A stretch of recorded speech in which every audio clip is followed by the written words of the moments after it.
바람이 짐승처럼 울었다. 몇 해 전 끝난 전란의 상처는 아물지 않았고 오대산 깊은 골에 자리한 상원사에도 그늘은 짙게 드리워져 있었다. 예불을 올리는 목탁 소리마저 시린 쇠붙이 소리처럼 차가웠다. 혹독한 겨울이었다. 새벽 예불이 끝난 공양간에는 무거운 침묵만이 감돌았다.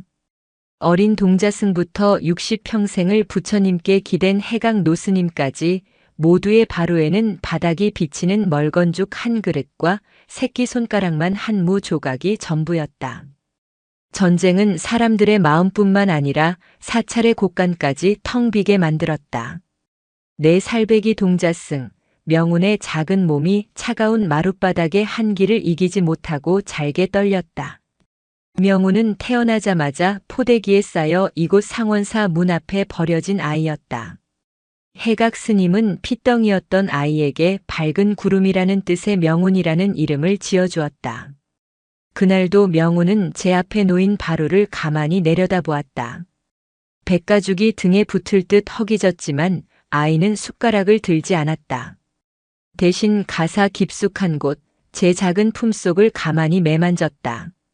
그곳에는 오늘 낮에 몰래 감춰둔 딱딱하게 마른 감자 한 알이 들어있었다. 공양하라.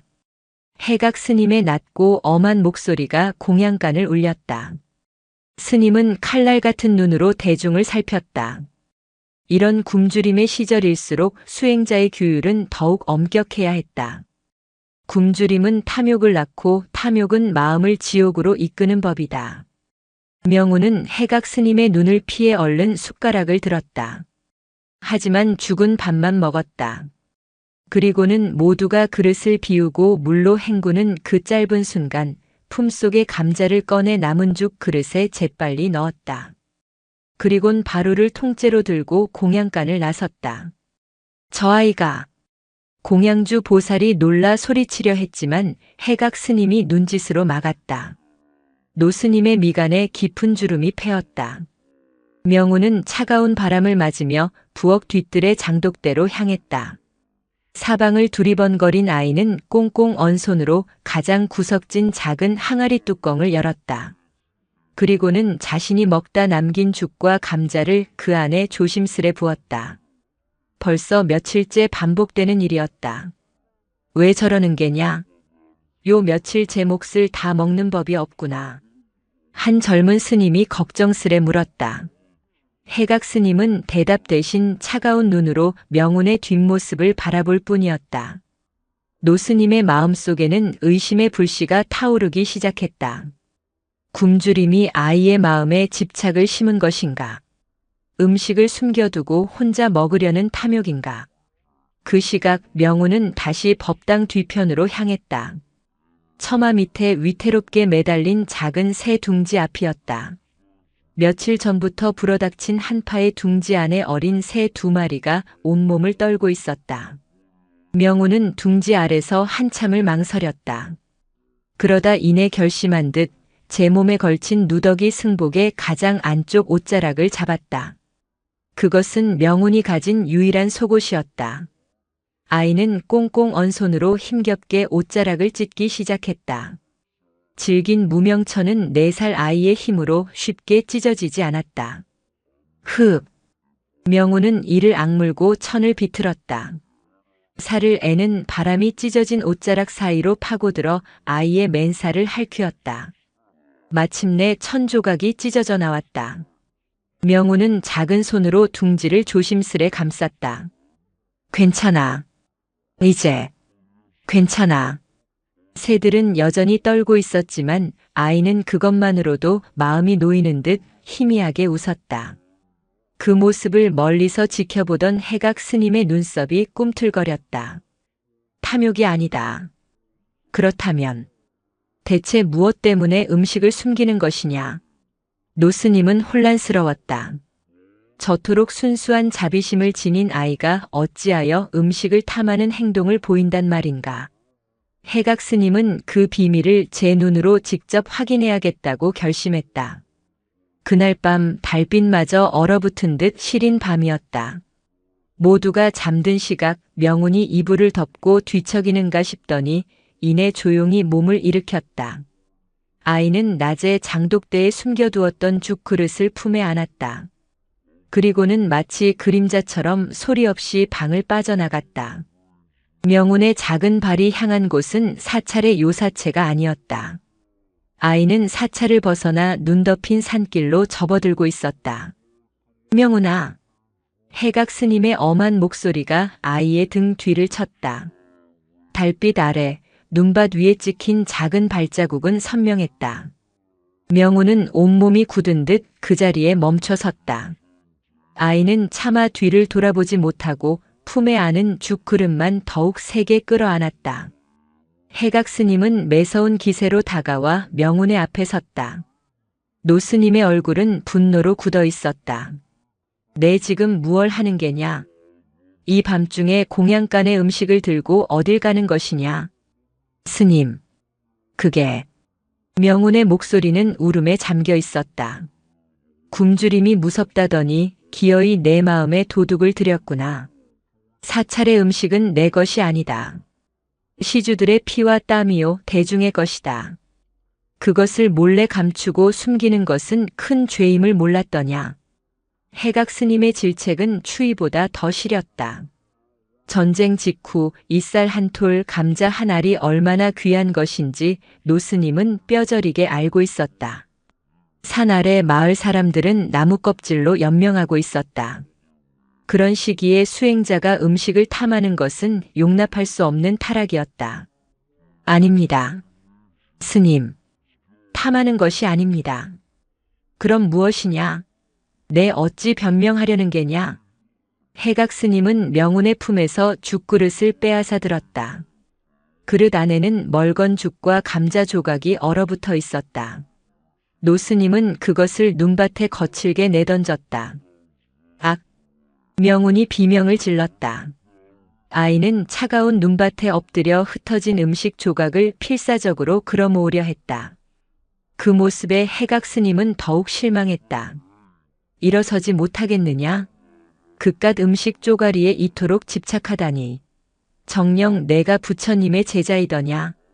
해각 스님은 명운의 작은 팔을 붙잡아 일으켜 세웠다. 그리고는 아이를 끌고 법당으로 향했다.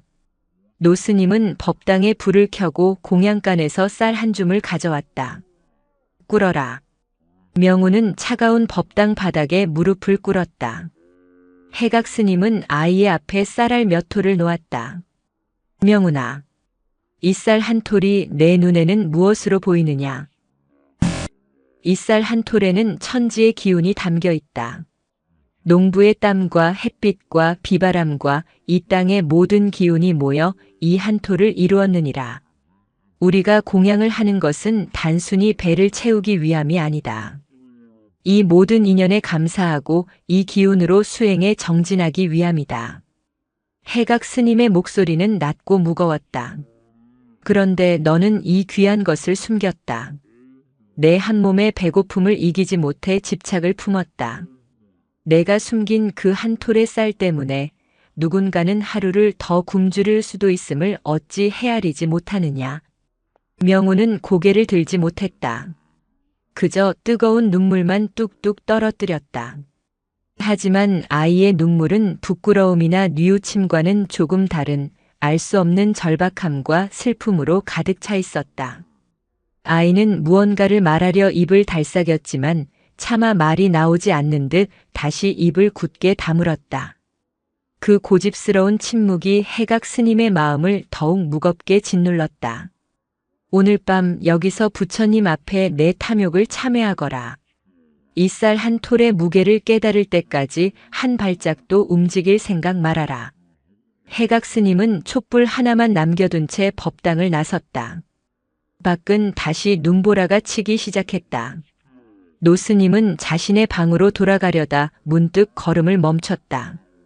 아이의 눈빛이 그저 탐욕에 물든 자의 눈빛은 아니었다. 명운의 눈에는 언제나 내 살배기답지 않은 깊은 슬픔과 연민이 어려 있었다. 살아있는 모든 것의 고통을 직감적으로 느낀다는 것을 해각 스님도 어렴풋이 알고 있었다. 그렇다면 대체 왜? 그때였다. 해각 스님의 귀에 희미한 소리가 들려왔다. 처음에는 바람 소리인 줄 알았다. 하지만 자세히 들어보니 그것은 짐승의 것이었다. 낮고 고통스러운 신음소리. 그리고 그 소리는 법당 뒤편 사찰의 경계를 넘어선 깊은 산 쪽에서 들려오고 있었다. 해각 스님은 고개를 돌려 법당을 바라보았다. 굳게 닫힌 문틈으로 명운의 작은 그림자가 흔들리고 있었다. 그리고 다음 순간 노스님은 깨달았다. 명운이 또다시 사라졌다는 것을. 이 아이가. 해각 스님은 법당 문을 박차고 들어갔다. 그곳에는 꿇어앉아 있어야 할 명운의 자리가 비어 있었다. 아이는 해각 스님이 나간 것을 확인하자마자 꾸중을 각오하고 다시 그곳으로 향한 것이었다. 명운아, 명운아. 노스님의 고함이 눈보라 속으로 흩어졌다. 해각 스님은 조금의 망설임도 없이 아까 명운이 향했던 그 어두운 산길로 뛰어들었다. 산길은 험했다.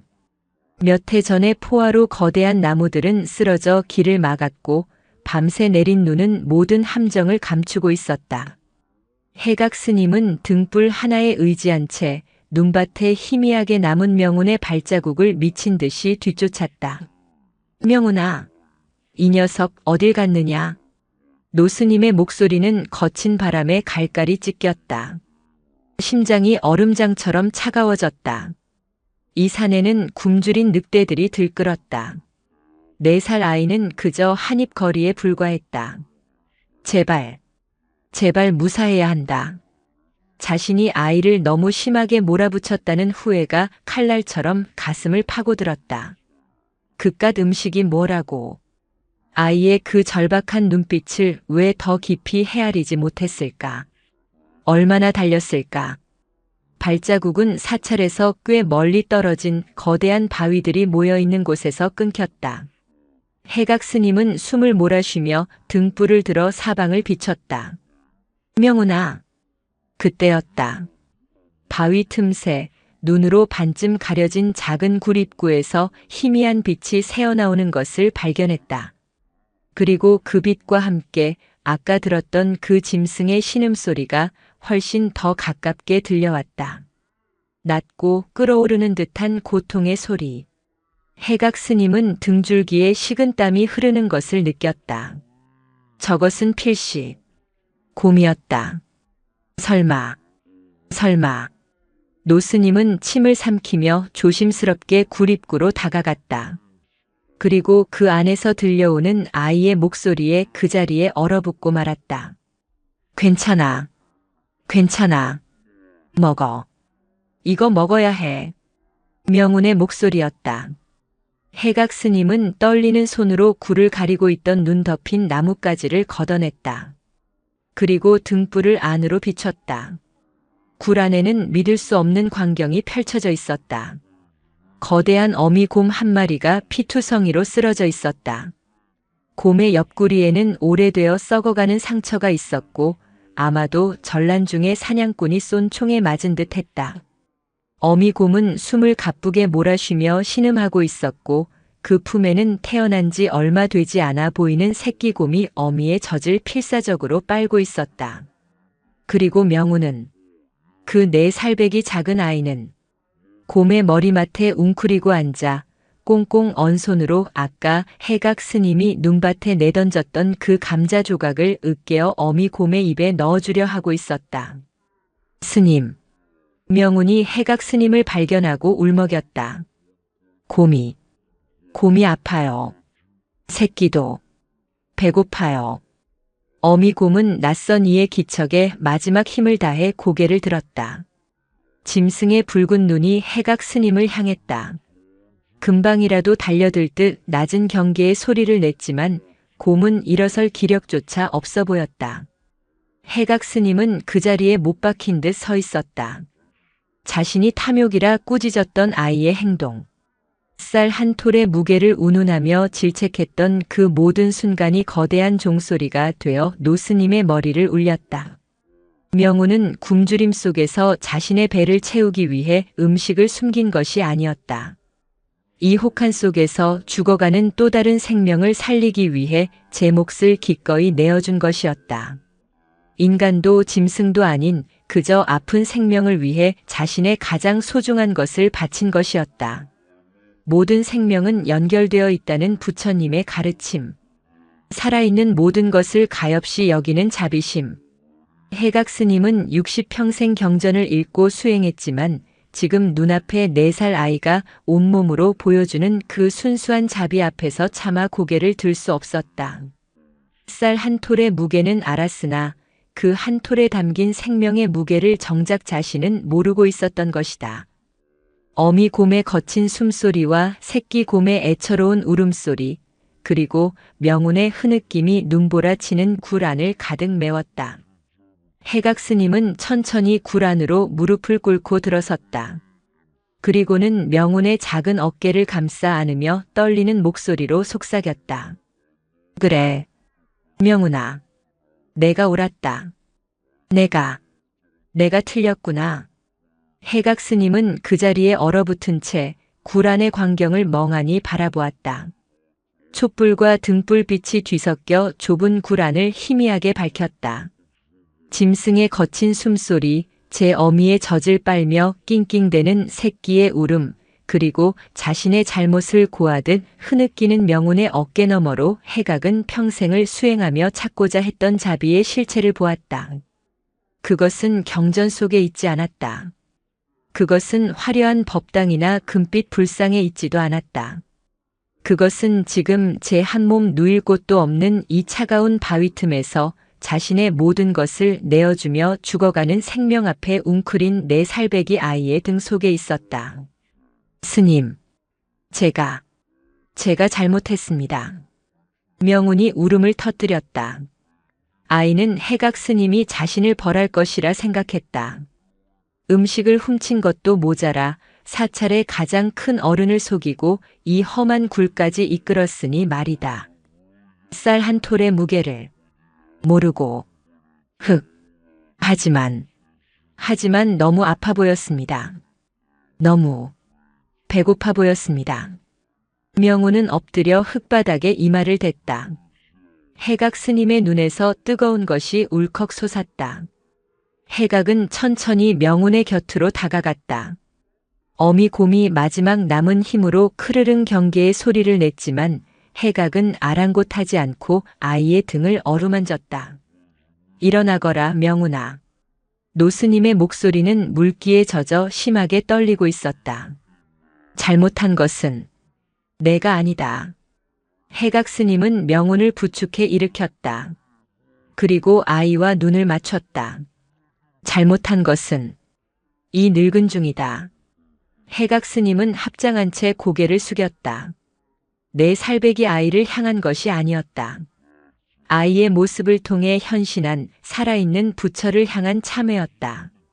나는 평생을 쌀 한 톨의 무게를 말하고 만물의 이치를 논했으나 정작 굶주린 생명 하나를 외면했다.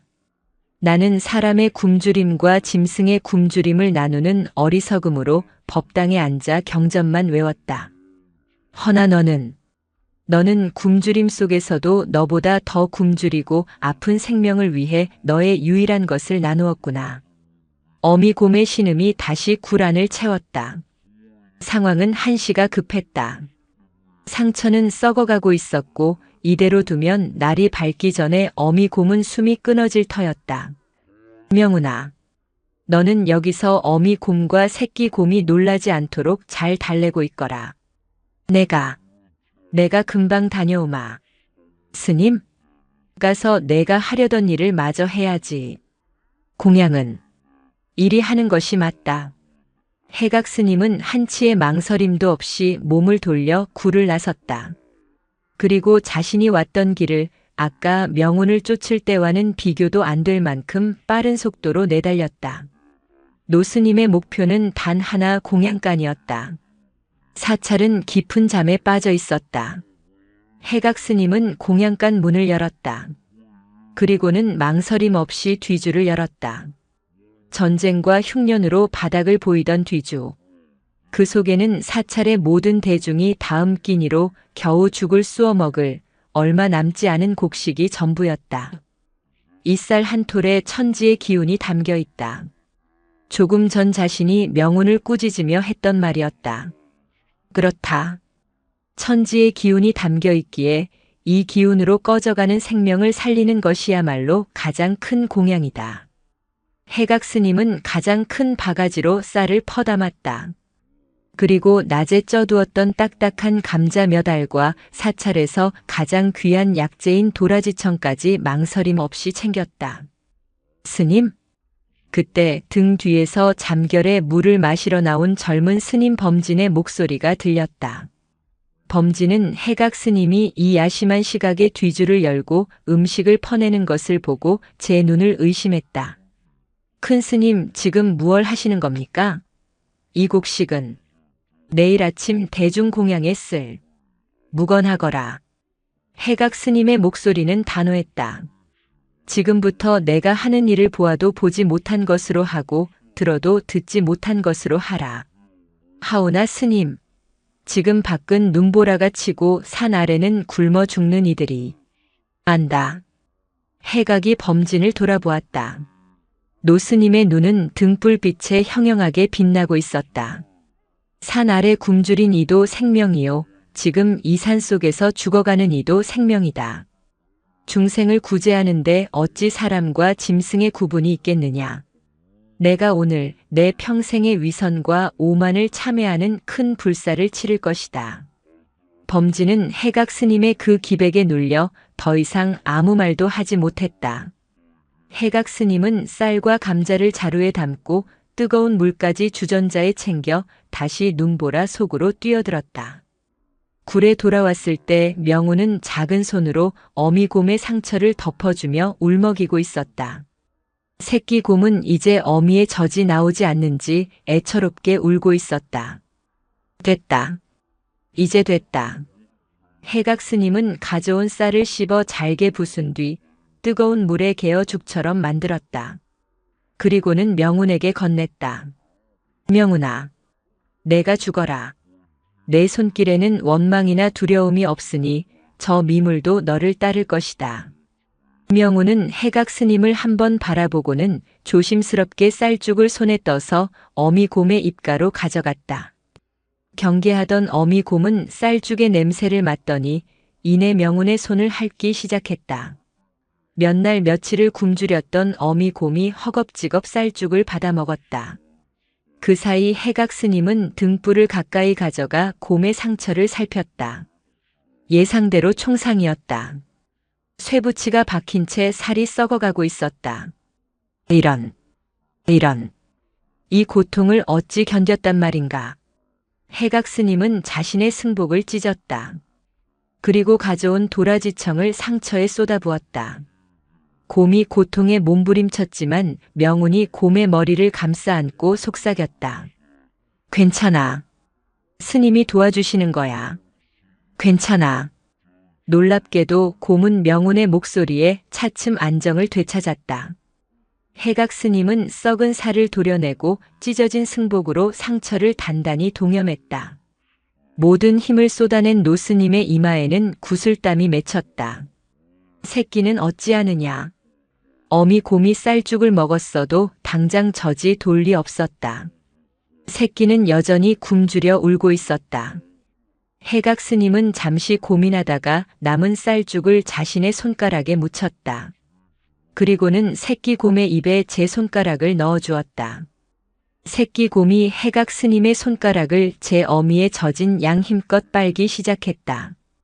그날 밤 오대산의 깊은 굴 속에서는 기묘한 풍경이 펼쳐졌다. 60평생을 수행한 노스님과 네 살배기 동자승, 그리고 죽음의 문턱에서 돌아온 어미 곰과 새끼 곰이 서로의 체온에 의지한 채 혹독한 겨울밤을 함께 견뎌내고 있었다. 해각 스님은 뜬 눈으로 밤을 지새우며 자신이 오늘 얻은 이 깨달음이 얼마나 무겁고도 따뜻한 것인지를 되뇌었다. 생명은 그 어떤 것도 하찮지 않았다. 다음 날 새벽 해각 스님과 명우는 동이 트기 전에 몰래 사찰로 돌아왔다. 두 사람의 비밀스러운 동행이 시작된 것이다. 그날부터 상원사의 아침 공양은 눈에 띄게 줄었다. 해각 스님이 대중에게 고했다. 이 겨울이 다 가기 전까지 사찰의 모든 대중은 하루 두 끼 죽으로만 공양한다. 곡식이 바닥을 보이고 있으니 모두가 허리띠를 졸라매야 할 때다. 스님들은 불평하지 않았다. 전쟁 직후의 굶주림은 모두에게 익숙한 것이었다. 다만 젊은 스님 범진만이 해각 스님의 의도를 의심의 눈초리로 바라볼 뿐이었다.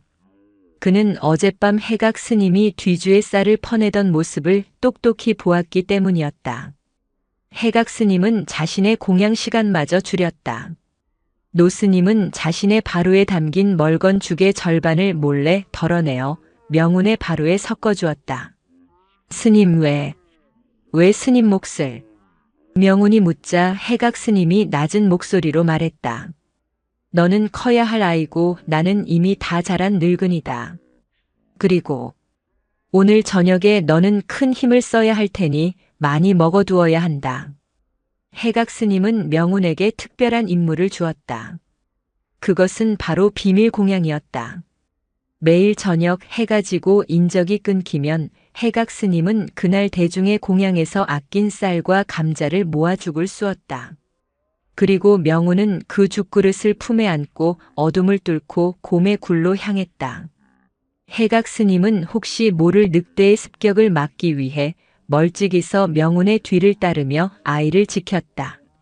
명운에게 곰의 굴은 무서운 산길이 아니라 따뜻한 안식처가 되었다. 왔어. 오늘은 감자도 있어. 명운이 굴에 들어서면 어미 곰은 더 이상 경계하지 않고 반갑다는 듯 고개를 들어 명운을 맞았다.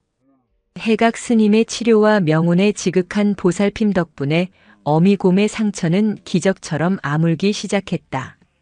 무엇보다 명운이 가져다주는 따뜻한 음식은 어미 곰의 젖을 돌게 했다.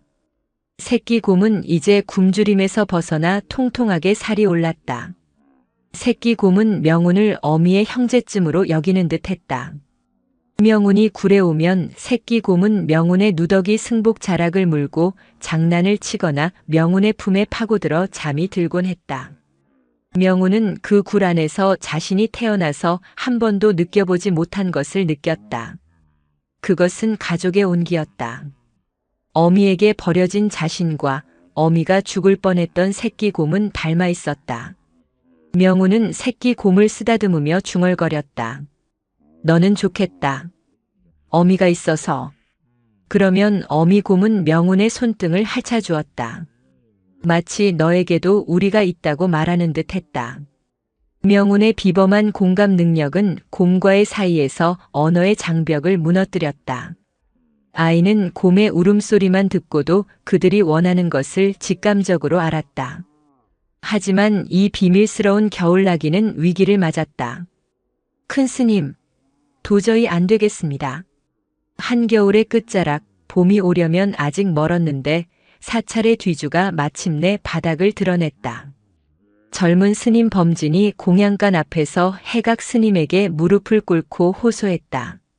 지금 사찰에 남은 곡식은 사흘치도 되지 않습니다. 이러다가는 대중 모두가 굶어 죽을 판입니다. 산 아래 마을에 내려가 탁발이라도 해와야 합니다. 해각 스님은 굳은 얼굴로 고개를 저었다. 아니 된다. 이 눈보라의 산을 내려가는 것은 죽으러 가는 길이다. 그리고 산 아래 마을도 우리보다 나을 것이 없다. 그럼 어찌하시렵니까? 스님들께서는 견디신다 해도 저 어린 명운이는 어찌합니까? 그런데 정령 스님께서는 범진은 무언가를 말하려다 입을 다물었다. 그는 해각 스님이 밤마다 음식을 빼돌리는 것을 알고 있었지만 차마 대중 앞에서 큰 스님을 죄인으로 만들 수는 없었다. 제가 산짐승이라도 잡아오겠습니다. 범진이 결국 결심한 듯 말했다. 그는 살생을 금하는 계율을 어기더라도 이 굶주림을 해결해야 한다고 생각했다. 안 된다. 살생은 아니 된다. 해각 스님이 불호령을 내렸다. 그럼 어찌합니까? 부처님만 바라보고 앉아서 굶어 죽으란 말씀입니까? 범진의 절규에 해각 스님도 입을 다물었다. 그때였다. 제가 굶겠습니다. 작은 목소리가 그들 사이를 파고들었다. 명운이었다. 명운은 언제부터 듣고 있었는지 두 스님 앞에 작은 몸을 엎드렸다. 저는 괜찮습니다. 저는 배고프지 않습니다. 그러니 제 몫의 죽을 다른 스님들께 주십시오. 명운은 해각 스님과 범진 스님을 번갈아 보았다. 아이의 눈은 다른 뜻을 품고 있었다. 제 몫의 죽을 곰에게 주겠다는 뜻임을 해각 스님은 알아차렸다. 범진은 내 살배기 아이의 그 말에 망치로 머리를 맞은 듯 했다. 자신은 굶주림을 이기지 못해 살생까지 생각했는데 저 작은 아이는 자신의 몫을 양보하겠다고 말하고 있었다. 명운아. 해각 스님은 명운의 머리를 쓰다듬으며 눈을 감았다. 사찰의 존망이 위태로운 순간이었다. 바로 그때 사찰의 문이 시끄럽게 삐걱거렸다. 이 눈보라 속에 누가 온단 말인가. 몇 명의 장정들이 눈을 잔뜩 뒤집어 쓴 채 사찰 마당으로 굴러들어왔다. 그들은 산 아래 마을에서 땔감을 구하러 왔다가 길을 잃은 나무꾼들이었다. 아이고, 스님, 살려주십시오.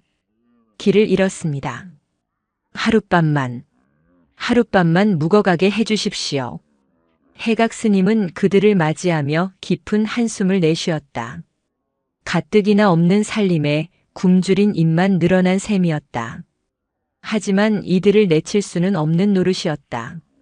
일단 들어오시게. 나무꾼들은 고맙다며 연신절을 했다. 그들의 등에는 지게가 하나씩 걸려 있었다. 그리고 그 지게 중 하나에 쌀 한 가마니가 실려 있었다. 에이, 이것은? 해각 스님이 놀라 묻자 나무꾼의 우두머리가 멋쩍게 웃었다. 아, 이거 말입니까? 산신제에 쓰려고 가져왔던 것인데. 산신님은 무슨 얼어 죽게 생겼으니. 스님, 이것이라도 받아주시면 하룻밤 재워주시는 은혜에 보답이 될는지요. 해각 스님은 쌀가마니를 바라보며 천천히 하늘을 올려다보았다. 눈보라가 치는 하늘 위로 마치 부처님이 미소 짓는 듯한 환영을 보았다. 인과. 자신이 곰에게 베푼 자비가 이렇듯 사람의 인연을 통해 다시 돌아온 것이었다. 해각 스님은 나무꾼들에게 깊이 합장했다. 나무아미타불. 여러분이 바로 부처님이십니다.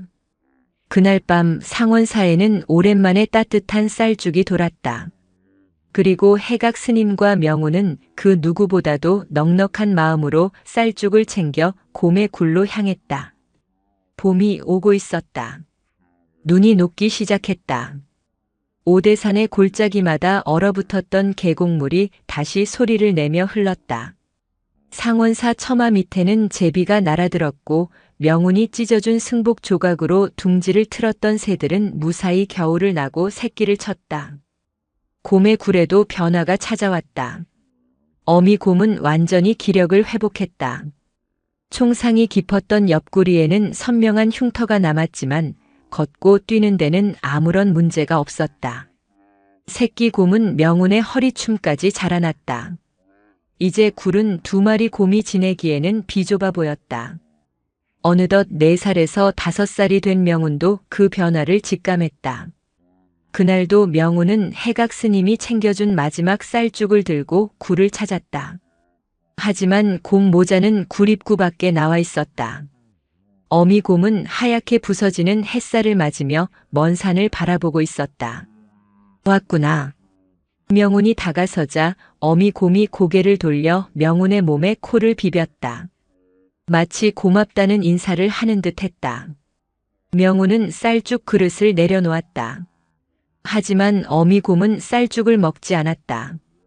대신 명운을 가만히 바라볼 뿐이었다. 왜 안 먹어? 이제 이거 맛없어? 명운이 묻자 어미곰이 크르릉 낮게 울었다. 그리고는 새끼 곰을 재촉해 일으켜 세웠다. 새끼 곰은 명운의 곁을 떠나기 싫은 듯 명운의 다리에 매달렸다. 가야지. 명운의 뒤에 서 있던 해각 스님이 조용히 말했다. 저들을 보아라. 이제 굴이 아닌 저 넓은 산이 저들의 집이다. 우리가 할 일은 여기까지다. 명운은 고개를 숙였다. 울음이 터져 나오려는 것을 꾹 참았다. 지난 겨울 곰 모자는 명운에게 가족이었고 친구였다. 어미 곰은 새끼 곰을 데리고 천천히 산등성이를 향해 걸음을 옮겼다. 몇 걸음 가던 어미 곰은 다시 고개를 돌려 명운과 해각 스님이 서 있는 곳을 한참 동안 바라보았다. 그리고는 마치 절을 하듯 깊이 고개를 숙였다. 해각 스님은 그 모습을 보며 조용히 합장했다. 어미 곰은 다시 몸을 돌려 새끼 곰과 함께 깊은 오대산의 품으로 사라졌다. 명운은 곰의 모습이 보이지 않을 때까지 그 자리에 서서 하염없이 손을 흔들었다. 스님, 곰이 같습니다. 그래, 같다. 다시 볼 수 있을까요? 인연이 닿으면 만나고 인연이 닿으면 헤어지는 법. 허나 내가 지은 이 선한 인연의 끈은 언젠가 어떤 모습으로든 다시 이어질 것이다. 그것이 부처님의 법도이니라. 해각 스님은 명운의 작은 어깨를 다독이며 사찰로 발길을 돌렸다. 그렇게 몇 번의 겨울이 더 지났다. 전쟁의 상처는 아물었고 상원사는 예전의 평온을 되찾았다.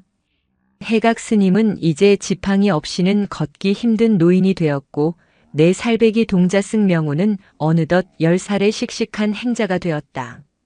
명운은 여전히 말이 없었지만 사찰의 모든 스님들은 명운을 아끼고 존중했다.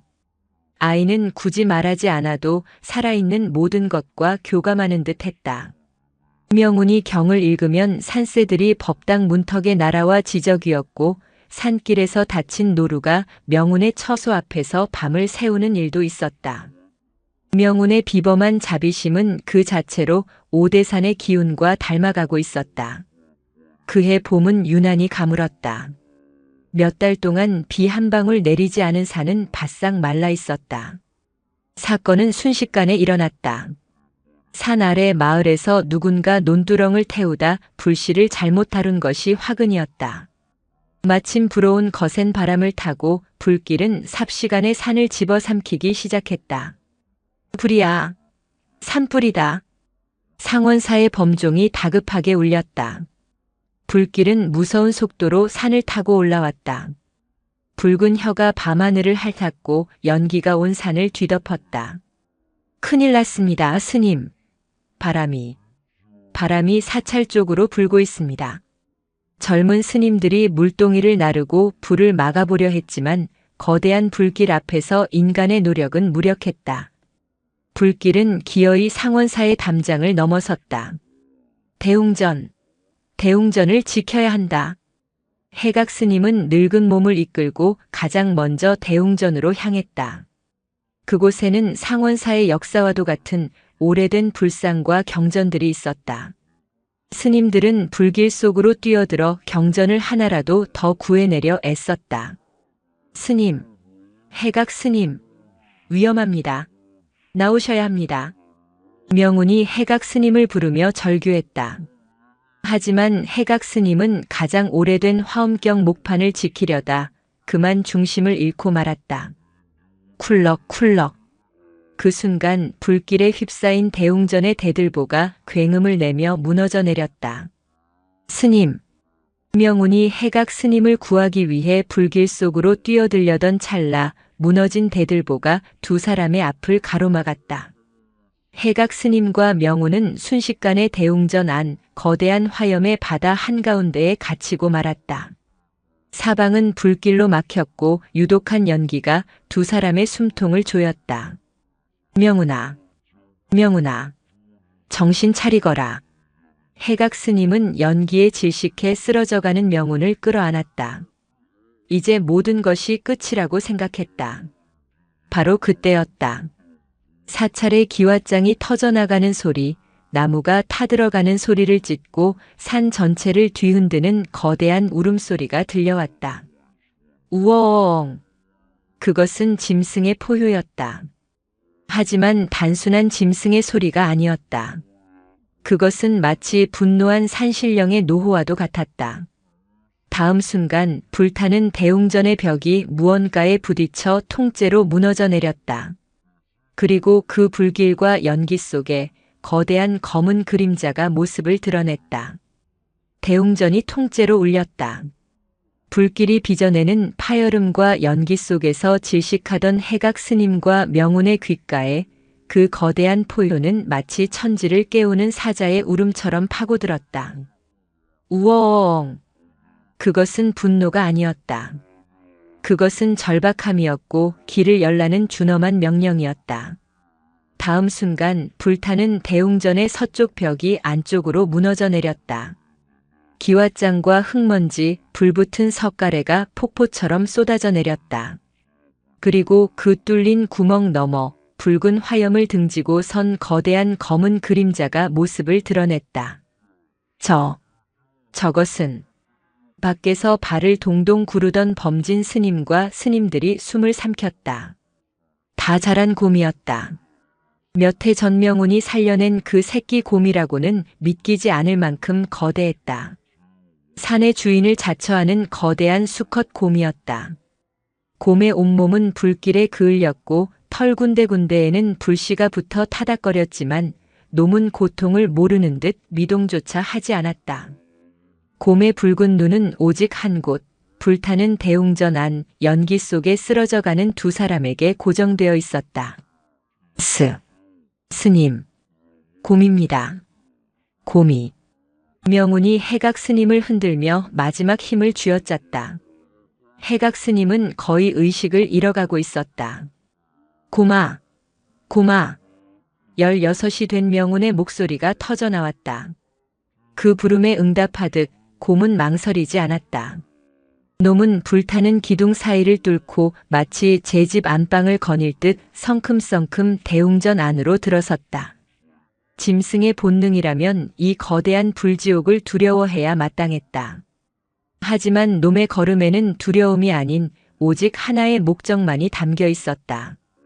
곰은 먼저 쓰러진 해각 스님에게 다가갔다. 그리고는 거대한 머리를 노스님의 몸 아래로 밀어넣었다.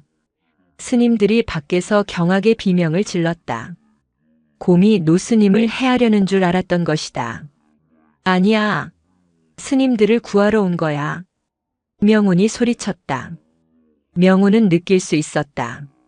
곰의 마음속에 휘몰아치는 그 절박한 감정을. 늦지 않아서 다행이다고 안도하는 그 뜨거운 기운을. 곰은 해각 스님을 제 등 위로 밀어 올렸다. 그리고는 명운을 향해 고개를 돌렸다. 너도 어서라고 재촉하는 듯 했다. 나는 괜찮아. 스님부터 모셔. 명운이 곰의 뺨을 밀어내며 소리쳤다. 하지만 곰은 고집을 부렸다. 곰은 명운의 팔을 제 입으로 가볍게 물었다. 흉포한 이빨이 명운의 살갗에 닿았지만 그것은 무는 것이 아니라 붙잡는 행위였다. 함께 가야 한다는 곰의 확고한 의지가 명운에게 전해졌다. 명운은 해각 스님의 몸이 곰의 등에서 떨어지지 않도록 붙잡았다. 곰은 두 사람을 확인하고 나서야 몸을 돌렸다. 자신이 뚫고 들어왔던 무너진 벽 쪽이었다. 밖에서 지켜보던 스님들은 일생일대의 광경을 목도했다. 거대한 곰 한 마리가 상원사에서 가장 존경받는 노스님과 가장 신비로운 행자를 등에 업고 불타는 법당을 유유히 걸어 나오는 모습을. 그것은 현실의 광경이 아니었다. 그것은 마치 오래된 불화 속에서나 보던 산신이 현현한 모습이었다. 곰은 두 사람을 무사히 마당의 안전한 곳으로 내려놓았다. 해각 스님은 이미 연기에 질식해 의식이 없었다. 스님, 큰 스님. 스님들이 달려와 해각 스님을 부축했다. 명운도 콜록거리며 곰의 등에서 내렸다. 이제 곰의 임무는 끝난 듯 했다. 하지만 곰은 자리를 뜨지 않았다. 놈은 자신이 나온 그 불타는 대웅전을 향해 섰다. 그리고는 마치 남은 불길을 꾸짖기라도 하듯 다시 한번 온 산이 떠나가라 포효했다. 우엉! 기적 같은 일이 벌어졌다. 사찰 쪽으로 거세게 불어오던 바람이 그 포효를 기점으로 거짓말처럼 방향을 바꾸기 시작했다. 불길을 몰고 왔던 바람이 이제는 불길을 다시 산 아래쪽으로 계곡의 빈 곳으로 밀어내기 시작했다. 바람이 바뀌었다. 한 스님이 하늘을 보며 외쳤다. 불길의 기세가 한순간에 꺾였다. 곰은 그것을 확인하고 나서야 비로소 명운을 돌아보았다. 16 청년이 된 명운과 산의 주인이 된 곰. 그들은 10여 년의 세월을 뛰어넘어 서로를 마주보았다. 명운은 천천히 곰에게 다가갔다. 스님들이 숨을 죽였다. 명운은 불길에 그을린 곰의 거친 털을 망설임 없이 쓰다듬었다. 고맙다. 정말 고맙다. 곰은 명운의 손길을 피하지 않았다. 대신 어릴 적 그랬던 것처럼 명운의 손에 제 코를 비볐다. 그리고는 명운의 손등을 길고 축축한 혀로 한번 핥았다. 이제 내가 갚았다는 듯, 이제 우리는 다시 만났다는 듯. 그것이 작별의 인사였다. 곰은 명운을 한 번 더 바라본 뒤 몸을 돌렸다. 그리고는 사찰의 불길이 아니라 아직 불이 붙지 않은 오대산의 더 깊은 어둠 속으로 짐승의 소리가 아닌 산의 정령처럼 소리 없이 사라졌다. 명운은 곰이 사라진 자리를 한참 동안 바라보았다. 그때 뒤에서 범진 스님이 다급하게 외쳤다. 명운아, 큰 스님께서 숨을. 명운이 퍼뜩 고개를 돌렸다. 해각 스님의 창백한 얼굴이 눈에 들어왔다. 해각 스님의 숨은 금방이라도 끊어질 듯 미약했다. 연기를 너무 많이 마신 탓이었다. 스님들은 어찌할 바를 몰랐다. 의원도 약도 없는 깊은 산속의 밤이었다.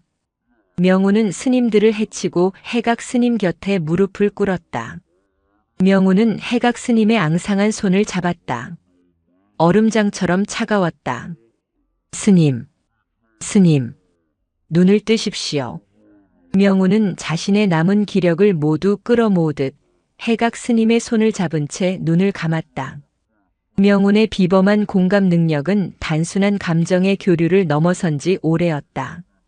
곰과의 교감을 통해 명운은 산의 기운을, 생명의 뿌리를 어렴풋이 느끼고 있었다.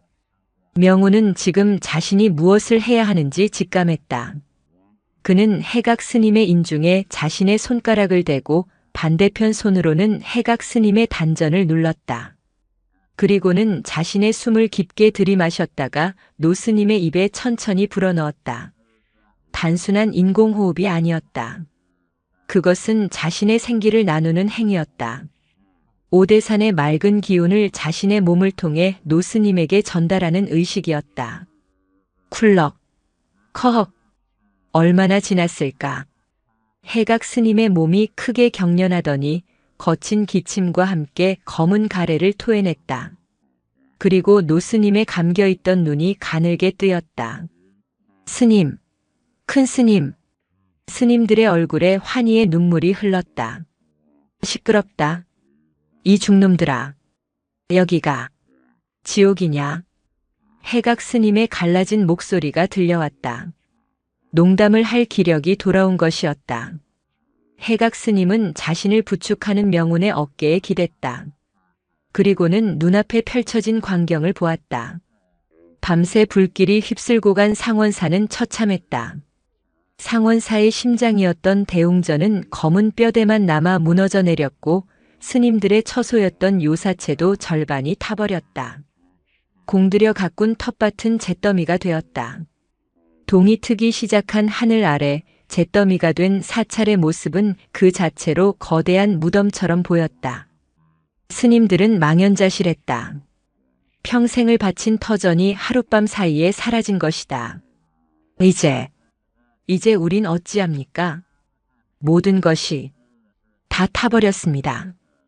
범진 스님이 잿더미가 된 대웅전터에 주저앉아 울먹였다.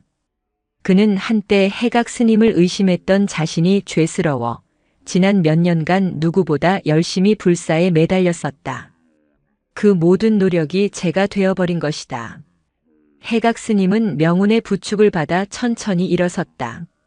그리고는 잿더미가 된 대웅전터를 향해 걸어갔다. 무엇이 다 탔느냐? 해각 스님이 물었다.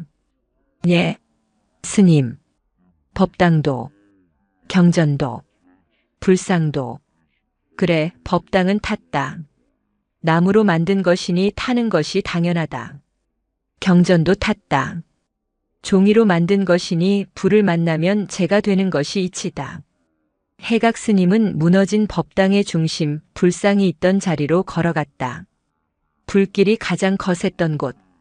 그곳에는 거대한 불상의 형체는 사라지고 불을 견뎌낸 석조 기단만이 검게 그을린 채 남아 있었다. 그런데 그 석조 기단 위에 기적처럼 타지 않고 남아있는 것이 있었다. 그것은 해각 스님이 매일 아침 불전에 올리던 작은 노쇠 바루였다. 그리고 그 바루 안에는 어젯밤 스님이 올렸던 맑은 물 한 그릇이 뜨거운 열기에도 불구하고 절반이나 남아 있었다. 더욱 놀라운 것은 그 물 위에 어디서 날아왔는지 모를 검은 재가 내려앉아 마치 한 송이 연꽃과 같은 형상을 그리고 있는 것이었다. 보아라. 해각 스님이 그을린 손가락으로 그것을 가리켰다. 불보살님께서는 저 화려한 금빛 불상에 계신 것이 아니었다. 불보살님께서는 저 한 그릇 물 속에 저 잿더미 위에 핀 연꽃 속에 계셨구나. 스님들은 모두 숨을 죽이고 그 광경을 바라보았다. 해각 스님이 몸을 돌려 망연자실한 대중을 바라보았다. 우리는 법당을 잃었다. 허나 부처님의 법을 잃었느냐? 우리는 경전을 잃었다. 허나 부처님의 가르침을 잃었느냐? 해각 스님은 명운의 어깨를 탁 쳤다. 우리는 어젯밤 이 오대산에서 가장 위대한 법문을 들었다. 꺼져가는 생명을 구하기 위해 10년의 인연을 잊지 않고 불길 속으로 뛰어든 저 미물, 아니, 저 보살의 가르침을 보았다. 그리고 연기에 질식한 이 늙은 중을 제 생명을 나누어 살려낸 저 명운의 자비를 보았다. 노스님의 목소리에 힘이 실렸다. 불법은 나무 기둥이나 기와장에 있는 것이 아니다. 불법은 바로 여기에 있다. 해각 스님은 자신의 가슴을 치고 명운의 가슴을 가리켰다. 잿더미는 잿더미일 뿐이다. 잿더미 위에는 새로운 싹이 트는 법. 연꽃은 진흙 속에서 피어나지 깨끗한 유리 그릇에서 피어나는 것이 아니다. 상원사는 타지 않았다. 상원사는 오늘 다시 태어난 것이다. 그 말에 명운이 조용히 고개를 끄덕였다. 그리고는 가장 먼저 잿더미 속으로 걸어 들어갔다. 명운은 아직 온기가 남은 기와장 조각을 맨손으로 집어내기 시작했다. 그 작은 행동이 절망에 빠진 스님들의 마음을 움직였다. 범진 스님이 눈물을 닦고 일어섰다. 명운이가 옳습니다. 다시 시작하면 됩니다. 한 스님, 두 스님. 모든 스님들이 해각 스님의 법문과 명운의 행동에 용기를 얻어 잿더미가 된 사찰을 재건하기 위해 맨손으로 나섰다. 그때 산 아래에서 시끄러운 소리가 들려왔다. 스님들, 괜찮으십니까? 산불을 피해 달아났던 마을 사람들이 사찰의 안위가 걱정되어 연장을 들고 달려온 것이었다.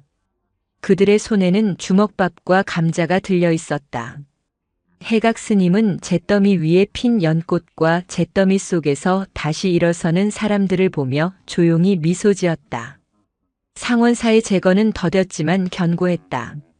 산불이 난 이듬해 오대산 산신이 불을 끄고 노스님을 구했다는 기적 같은 이야기가 온 나라에 퍼져나갔다. 어떤 이는 곰이 산신령의 화신이라 했고 어떤 이는 명운 행자가 바로 살아있는 부처라고 했다. 전국 각지에서 시주와 공양이 답지했다. 하지만 해각 스님은 그 모든 것을 함부로 받지 않았다. 우리가 필요한 것은 화려한 법당이 아니다. 비바람을 가릴 기둥과 마음을 닦을 작은 방 한 칸이면 족하다. 해각 스님은 예전보다 더 작은 규모로 그러나 더 단단한 나무와 돌로 사찰을 다시 지었다. 재건의 중심에는 언제나 명운이 있었다. 몇 년의 세월이 흘러 명운은 어느덧 20살 청년이 되었다. 그는 정식으로 구족계를 받고 명운 스님이 되었다. 명운 스님은 여전히 말이 없었다. 하지만 그의 존재감은 오대산 전체를 감싸는 듯 했다. 그는 더 이상 짐승의 고통만을 느끼는 것이 아니었다. 그는 이제 바람의 속삭임을, 돌멩이의 침묵을, 그리고 상원사를 찾아오는 사람들의 마음속 깊은 고뇌를 느낄 수 있었다. 그의 비범한 공감 능력은 수행을 통해 관의 지혜로 깊어졌다. 사람들은 상원사의 복을 빌러오지 않았다. 그들은 명운 스님을 뵈러 왔다. 전쟁으로 남편을 잃은 노보살이 명운 스님 앞에 하염없이 울기만 해도 명운 스님은 그저 함께 차를 마시며 곁에 앉아주었다. 스님은 힘내시라는 말 한마디 하지 않았지만 보살은 돌아가는 길에 평생의 응어리가 풀렸다며 웃음을 되찾았다.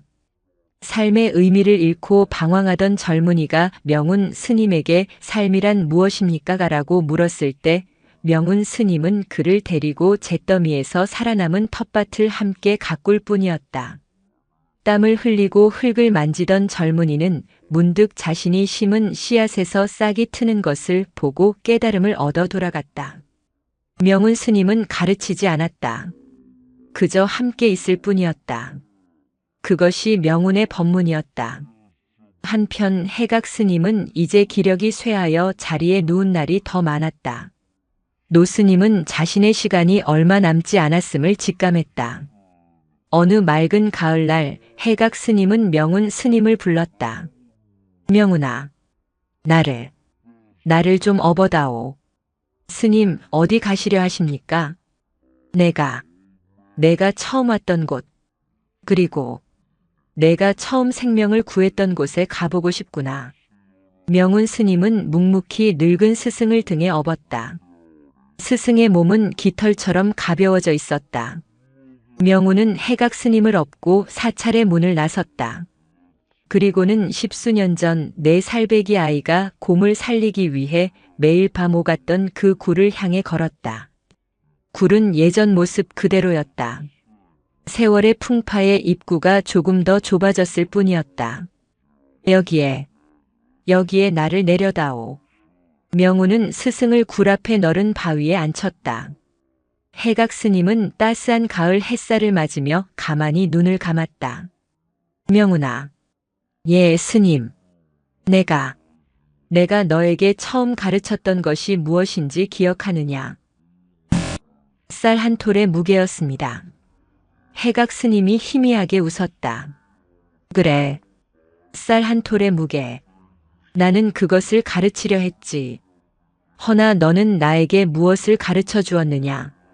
명운 스님은 대답 대신 해각 스님의 마른 손을 가만히 잡아들였다. 너는 나에게 생명 한 올의 무게를 가르쳐 주었다. 해각 스님은 가쁜 숨을 몰아쉬었다. 그리고 저 산의 미물은 우리에게 무엇을 가르쳐 주었느냐? 인연의 무게를 가르쳐 주었습니다. 그렇다.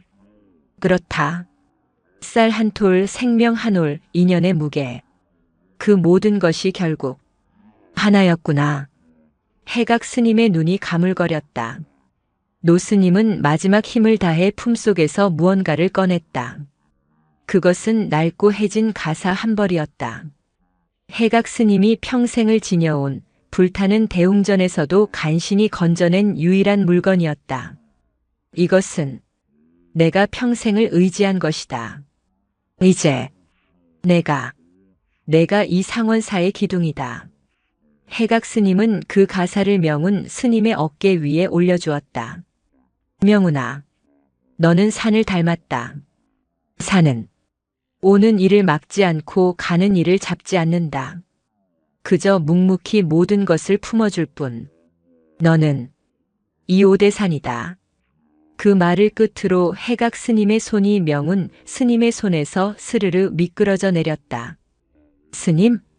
해각 스님은 바위에 기댄 채 어린아이가 잠든 듯 평온한 얼굴로 눈을 감았다. 오대산의 가을바람이 두 사람을 감쌌다. 명운 스님은 스승을 업은 채 그 자리에 한참을 앉아 있었다. 스승의 마지막 가르침을 온몸으로 받아들이고 있었다. 그때였다. 굴 뒤편의 숲속에서 부스럭 소리가 났다. 명운 스님이 고개를 들었다. 저 멀리 나무들 사이로 거대한 검은 형체가 보였다. 10여 년 전 생명을 구했던 그리고 생명을 구해주었던 바로 그 곰이었다. 곰은 이쪽을 향해 오지 않고 그저 먼 발치에서 이 광경을 지켜보고 있었다. 마치 해각 스님의 마지막 길을 배웅이라도 하듯이. 명운 스님은 곰을 향해 그리고 스승의 가신 길을 향해 묵묵히 합장했다. 이제 그는 더 이상 내 살배기 동자승이 아니었다. 그는 모든 것을 품어 안은 오대산 그 자체였다. 해각 스님의 답이식은 스승의 마지막 말처럼 굴 앞에 너른 바위터에서 조촐하게 치러졌다. 불길이 스승의 육신을 감싸고 한 줌재로 돌아가는 동안 명운 스님은 한순간도 자리를 뜨지 않았다. 그는 울지 않았다. 해각 스님은 사라진 것이 아니었다. 스승은 저 바람 소리가 되었고 굴 앞을 흐르는 계곡물 소리가 되었으며 명운의 어깨에 남겨진 가사의 무게가 되었음을 알기 때문이었다. 명운 스님이 묵묵히 독경을 하는 동안 숲속 저편에서 지켜보던 거대한 곰도 마지막 연기가 하늘로 흩어질 때까지 자리를 뜨지 않았다. 그렇게 해각 스님은 오대산의 품으로 온전히 돌아갔다. 수십 년의 세월이 물처럼 흘렀다. 전쟁의 상처가 깊었던 강산은 얼레커그나이저벌하게 변했다. 산 아래에는 좁은 찻길 대신 넓은 도로가 뚫렸고 굶주림은 옛말이 된 듯 사람들의 옷차림은 풍요로워졌다. 상원사도 많은 것이 변했다. 잿더미 위에서 다시 일어선 사찰은 예전의 소박함은 간직하되 해각 스님의 뜻을 이어받은 명운 스님의 원력 아래 굳건한 수행 처소로 자리 잡았다. 명운 스님은 이제 상원사의 큰 어른 노스님이 되었다. 해각 스님이 그랬듯 깊은 주름과 온화한 침묵을 지닌 노스님이 되었다. 그는 여전히 말이 없었지만 사람들은 그를 오대산의 산부처라 불렀다. 그의 비범한 공감 능력은 이제 산 전체와 하나가 되었다. 그는 눈을 감고도 산의 어느 골짜기에서 여린 싹이 돋아나는지를 알았고 어느 바위 틈에서 늙은 짐승이 마지막 숨을 고르는지를 느꼈다. 그는 그저 존재하는 것만으로도 상원사를 찾아오는 모든 이들에게 위안을 주었다. 그해 겨울도 유난히 추웠다. 수십 년 전 명운 자신이 처음 이 절에 왔던 그날처럼 혹독한 한파가 몰아쳤다. 깊은 밤 모두가 좌선에 들어 수행에 정진하던 시각. 명운 노스님은 좌복 위에서 가만히 눈을 GAMDA 쥐어 있었다. 그때 노스님의 귀가 미세하게 움직였다. 이 고요한 산사에 섞여서는 안 될 소리. 아주 여린 갓난아이의 울음소리였다. 젊은 스님들은 그 소리를 듣지 못했지만 명운 노스님은 들었다. 노스님은 아무 말 없이 자리에서 일어났다. 그리고는 해각 스님에게서 물려받은 그 낡은 가사를 어깨에 걸치고 칠흑 같은 어둠 속의 산문으로 향했다. 문 밖은 매서운 눈보라가 몰아치고 있었다. 그리고 그 눈보라 속 사찰의 문기둥 앞에는 작은 대나무 광주리 하나가 놓여 있었다. 명운 노스님은 그 광주리를 보는 순간 수십 년의 세월을 거슬러 올라갔다. 자신을 안고 이 문을 열었을 해각 스님의 심정이 지금 자신의 심장으로 고스란히 흘러들어왔다. 광주리 안에는 갓 태어난 듯한 여자아이가 얇은 포대기에 쌓여 울다 지쳐 파랗게 질려 있었다. 아이의 숨은 금방이라도 끊어질 듯 위태로웠다. 이런. 노스님은 아이를 보자마자 자신의 낡은 가사를 벗었다. 그리고는 그 가사로 아이의 작은 몸을 겹겹이 감쌌다. 스승의 체온이 그리고 자신의 체온이 담긴 가사였다. 노스님은 아이를 품에 안고 재빨리 자신의 처소로 돌아왔다. 스님, 그 아이는? 뒤늦게 따라온 젊은 스님들이 놀라 물었다. 새로운 인연이 왔구나. 명운 노스님은 따뜻한 아랫목에 아이를 눕혔다. 그리고는 꽁꽁 언 아이의 손발을 자신의 주름진 손으로 주무르기 시작했다. 노스님의 따뜻한 기운이 전해지자 아이는 조금씩 색이 돌아오며 다시 울음을 터뜨리기 시작했다. 배가 고픈 게로구나. 노스님은 젊은 스님에게 쌀을 가져오라 이르는 대신 자신이 직접 공양간으로 향했다. 노스님은 쌀독에서 쌀 한 톨을 꺼냈다. 그리고는 그것을 손바닥 위에 올려놓고 한참을 바라보았다. 수십 년 전 해각 스님이 자신에게 물었던 그 쌀 한 톨이었다. 노스님은 쌀 한 톨을 들고 다시 아이가 있는 방으로 돌아왔다. 모두 잘 보거라. 명운 노스님은 울고 있는 아이의 작은 손바닥을 폈다. 그리고는 그 위에 쌀 한 톨을 가만히 올려놓았다.